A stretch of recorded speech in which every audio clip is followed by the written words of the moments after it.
EFA Başkanı Lorena Lopez, bugün bize katıldığınız için teşekkür ederiz. Benim için bir zevk, teşekkür ederim. Suriye'deki gelişmelerle ilgili ana noktaya da gelmek istiyorum. Sizce bu saldırılar Türkiye'deki barış sürecini engellemek için Suriye'de bu Colani bağlantılı aşırı cihatçı grupları kullanmasıyla mı gerçekleştiriliyor? Çok kısa alabilir miyim? Yes, of course. They could use it as an excuse to block it. Evet, elbette. Bunu barış sürecini engellemek için bir bahane olarak kullanabilirler. Devletler barış süreçleri sırasında bunu sıklıkla yapar. Barış sürecini durdurmak için bahaneler üretirler. Muhtemelen Türkiye'de sürecin hızına şaşırmış durumda. Geçmişe baktığınızda Öcalan'ın 27 Şubat'ta yaptığı Barış ve Demokratik Toplum çağrısından sonra henüz 5 Ağustos'ta Ankara'da meclis bünyesinde Milli Dayanışma, Kardeşlik ve Demokrasi Komisyonu'nun kurulmuş olması çok hızlı bir gelişmeydi. Bu çok hızlı ilerledi. Türkiye'deki tüm partiler Kürt meselesini tartışıyor. Ve belki de, belki Erdoğan ve bazı bakanları süreci biraz ağırdan almak, uzatmak ve başka bahaneler bulmak gerektiğini düşünüyor. Bununla ilgili sorun şu, bu arada Rojava'da çok sayıda insan ölüyor ve bu insanlar işleyen bir sistem kurdukları için ölüyorlar çünkü demokratik konfederalizm işliyor ve çünkü Rojava'da kadınlar çok güçlü. Bu nedenle sivillere, özellikle de kadınlara saldırıyorlar. Kadınların cesetlerini teşhir ederek topluma baskı kurmak, korku yaratmak ve korkuyu yaymak istiyorlar. Bu bilinçli olarak yapılıyor. Çünkü bu kadar yoğun bir saldırı ve baskı ortamında halk doğal olarak daha pasif hale geliyor. Amaç süreci caydırmak ve barış sürecini uzatmak. Oysa bir barış sürecini başlattığınızda bunun uzun süreceğini bilmeniz gerekir. Ama en önemli şey, barış ve birlikte yaşamdan daha önemli hiçbir şey olmadığına tamamen ikna olmaktır. İşte bu noktada uluslararası dayanışma son derece önemlidir. Uluslararası dayanışma hem Türkiye'de hem de Suriye'deki diğer bölgelerde Kürt halkına tam destek göstermelidir. Çünkü onların arkalarında çok sayıda insanın olduğunu bilmeleri gerekir. Biz de siyasi olarak Avrupa Parlamentosu'nda ve Avrupa Konseyi'nde gerekli olanı yapacağız. Barış süreçleri sadece konuşulup hiçbir şey yapılmayan süreçler olamaz. Avrupa Konseyi birçok barış sürecini inceledi ve ortada bir yol haritası var. Türkiye hükümeti bir gün bir şey söyleyip ertesi gün tersini yaparsa ya da barış süreci kapsamında koruması gereken insanlara saldırılar düzenlerse ciddi bir hükümet olarak görülmez. Bu durum uluslararası hukuka da aykırıdır. Ancak şu anda başındaki başkanla birlikte Amerika Birleşik Devletleri uluslararası hukuku tamamen görmezden geliyor ve dünyaya orman kanununu dayatan yeni bir dünya düzeni dayatıyor. Ama durum böyle olsa bile çalışmak ve birlikte çalışmak zorundayız. Birlik çok önemlidir. Bu hafta bile bazı cumhuriyetçiler Trump'a ve hükümetine karşı adım atmaya çalışıyor. Demokratik açıdan çok kararlı olmamız ve her zaman gerekli olan siyasi biz duygusunu savunmamız gerekiyor. Siyasi bir biz olmadan ilerleme olmaz.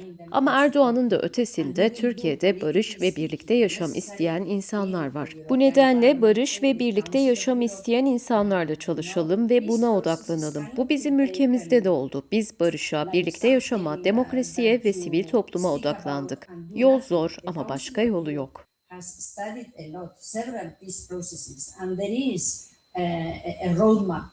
And the government of Turkey will not be considered as a serious government if one day says one thing and the next day the contrary. Lorena, çok kısa olarak şunu da sormak istiyorum. Bildiğiniz gibi Rojava şu anda bir soykırımla karşı karşıya. Suriye'deki cihatçı grupların Kürtlere yönelik devam eden saldırılarını durdurmak için uluslararası güçlere çağrınız nedir? Syrian jihadists, but very shortly, please. All the international organizations, starting with the European Union, need to speak up. Başta Avrupa Birliği olmak üzere tüm uluslararası kuruluşlar seslerini yükseltmeli ve bunun uluslararası hukukun ihlali olduğunu, tüm demokratik ilkelere aykırı olduğunu açıkça söylemelidir. Eğer bu saldırılar durdurulmazsa Suriye ve Türkiye'ye karşı önlemler alınabileceği ve alınması gerektiği de açıkça belirtilmelidir. Bunun yolları var. İkili anlaşmalar, ekonomik anlaşmalar, siyasi anlaşmalar. Avrupa Birliği'nde kurallar varsa bu kurallar uygulanmalıdır. Yaptırımlar da buna dahildir.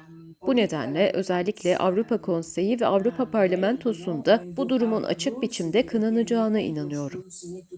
Put into practice and sanctions also. So I am confident that there will be actions mainly in the Council of Europe and in the European Parliament so that this thing is clearly denounced.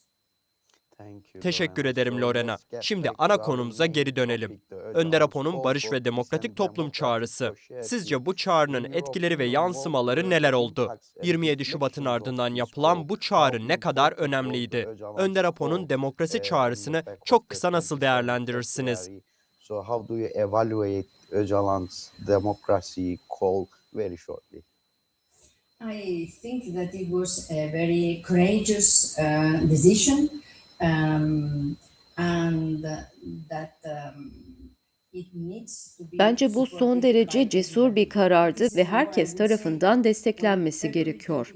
Şunu söyleyebilirim, 27 Şubat'la 28 Şubat arasında büyük bir fark var. Şu anda neredeyse bir yıl geçmiş durumda. Bir yıl sonra baktığımızda Öcalan'ın barış ve demokratik toplum çağrısı 2026'da yapılabilecek en devrimci hamledir. Çünkü barışta ısrar ediyor. Bunu Ankara'da ve başka yerlerde çalışan tüm siyasetçilerin desteklemesi gerekiyor. Demokratik uzlaşı üzerinde çalışmak hayati önemlidir. Demokrasi olmadan saygı olmaz. Elbette saf olamayız. Ancak şiddete geri dönme cazibesine direnirsek daha güçlü oluruz. Bazı devletler barış süreçlerinin başarısız olmasını ister çünkü çatışmacı bir siyasi ortamda kendilerini daha rahat hissederler. Ama biz barıştan yana olanlar güçlü olmalı ve provokasyonlara kapılmamalıyız. It is fundamental. Without democracy, there is no respect, and we need to stick on that. Deneyimlerinizden yola çıkarak şunu da sormak istiyorum. Kosova, Bask halkının özgürlük mücadelesini her zaman örnek almıştır. Bu iki halkın mücadelesi arasındaki benzerlikler ve farklar nelerdir? Kısa bir yanıt alabilir miyim? So what are the similarities and differences between these two communities, struggles? This can be a short answer as well. There are a lot of similarities, but if I have to shorten it, first you need the political will. You have it, we have it. Çok sayıda benzerlik var. Kısaca özetlersem, birincisi siyasi irade. Sizde var, bizde vardı. İkincisi barışa, birlikte yaşama ve demokrasiye gerçek anlamda yatırım yapmak. Bu da sizde var. Üçüncüsü sivil toplumla çalışmak. Biz 2011'de başladık, siz 2025'te. Toplum barışa hazırdı. Siz de diğer partilerle çalışıyorsunuz, biz de ittifaklar kurduk. Siyasi ittifaklar çok önemlidir. Uluslararası dayanışma da çok önemli. Bizim çatışmamızda arabulucular vardı ve bu çok yardımcı oldu. Sizde de uluslararası dayanışma var. Aralık ayının 6-7'sinde düzenlenen Barış ve Demokratik Toplum Konferansı bunun göstergesi. Bir diğer benzerlik mağdurlar ve mahpuslar meselesidir. İrlanda barış sürecinden çok şey öğrendik. Acının her iki tarafta da aynı olduğunu kabul etmek zaman alır. En zor başlık mahpuslar meselesidir. Siz umut hakkı üzerinde çalışıyorsunuz, biz de benzer taleplerle çalıştık. Şunu bilmelisiniz ki Bask bölgesinde terörün sona ermesinin üzerinden 15 yıl geçmesine rağmen hala mahpus hakları tam olarak uygulanmıyor. Ama bugün artık 103-105 civarında mahpus kaldı ve hepsinin serbest bırakılmasını umut ediyoruz. Biz ayrıcalık istemiyoruz, uluslararası hukukun ve İspanya hukukunun uygulanmasını istiyoruz. Bu da sizin talep ettiğiniz umut hakkıyla aynıdır. Sürdürülebilir barış, birlikte yaşam ve tekrarın önlenmesi için haklara saygı şarttır.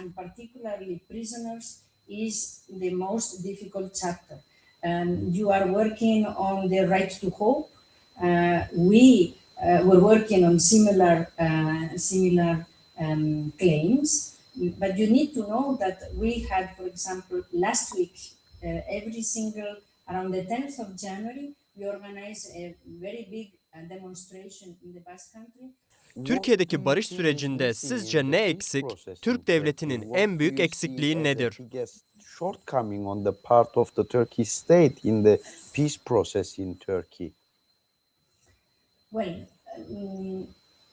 the shortcomings are always on whether there is a firm political will or there are excuses to, to En büyük eksiklik siyasi iradenin ne kadar sağlam olduğu ya da bahanelerle zayıflatılıp zayıflatılmadığıdır. Seçimler de süreci etkiler. Anketlere göre süreç yavaşlatılır ya da hızlandırılır. Bir diğer eksik devletlerin uyguladığı çifte standartlardır. Ayrıca bugün dünya düzeni eskisinden çok daha belirsiz. Ama kendi değerlerimize sadık kalmalıyız. Halkı dinlemek, sivil toplumu sürece dahil etmek çok önemlidir.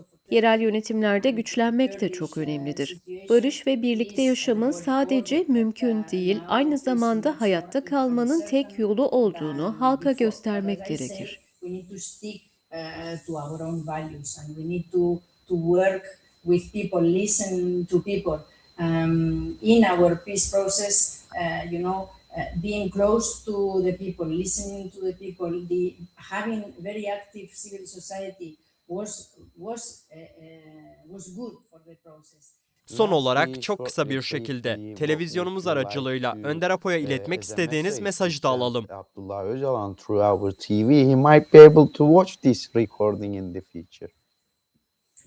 Well, first of all, I have to express my deepest thanks. Thanks for his life. Her şeyden önce en derin teşekkürlerimi iletmek isterim. Hapishanenin ne demek olduğunu bilen biri olarak bunca yıl halkından uzak kalıp yine de barışa bu kadar güçlü bir bağlılık göstermek büyük bir erdemdir. Kendi acısının ötesine geçerek herkes için iyi olanı önlemek çok değerlidir. Ayrıca bize sunduğu umut için teşekkür ederim. Umut olmadan bu şiddet dolu dünyada yalnızca çaresizlik kalır. Umut dünyaya sunulan bir şeydir. Asla vazgeçmemesini söylemek isterim. Demokrasi, barış ve birlikte yaşam doğru yoldur. Biz onunlayız. Öcalan'a ihtiyacımız var. İmralı'dan çıkmasına ihtiyacımız var. Çünkü bu barış sürecinin kalıcı olması için gerekli olan karizma ve kişiliğe sahiptir. Uluslararası dayanışma mesajıyla bitirmek isterim. Biz her zaman onunla ve tüm siyasi mahpuslarla birlikte olacağız. Bir gün onu özgürce görmeyi umuyorum. To propose something good for everybody, and that needs to be taken into account. And then, of course, thanks for the hope that he is proposing. Hope we cannot be left, in this world now with so much. Thank you so much. EFA Başkanı Lorena Lopez'e çok teşekkür ediyoruz. Değerli görüşleriniz için sağ olun. Herkese çok teşekkür ederim. So much.